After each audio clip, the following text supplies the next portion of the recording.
જૂનાગઢમાં દબાણ હટાવ ઝુંબેશ યથાવત સુદામા વિસ્તારમાંથી ધાર્મિક દબાણ દૂર કરાયું 40 લાખની જમીન પર 190 ચોરસ મીટરમાં કરાયું દબાણ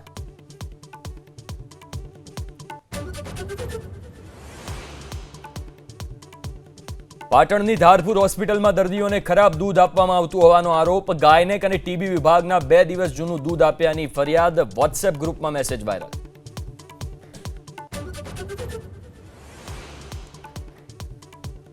નર્મદાની સાગરવારા પોલીસે એમ્બ્યુલન્સમાંથી દારૂનો જથ્થો ઝડપ્યો ચોરખાનું બનાવી અમદાવાદ દારૂ લઈ જવાતો વિદેશી દારૂની બોટલ સહિત 13 લાખથી વધુનો મુદ્દામાલ જપ્ત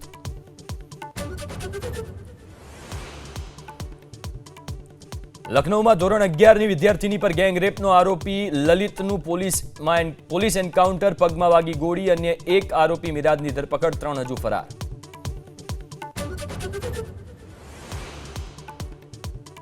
બિહાર વિધાનસભા ચૂંટણીને લઈને ભાજપની કેન્દ્રીય ચૂંટણી સમિતિની બેઠક ઉમેદવારોના નામને અપાશે અંતિમ રૂપ દિલ્હીમાં જેપી નડ્ડાના નિવાસસ્થાને 8 કલાક ચાલી બેઠક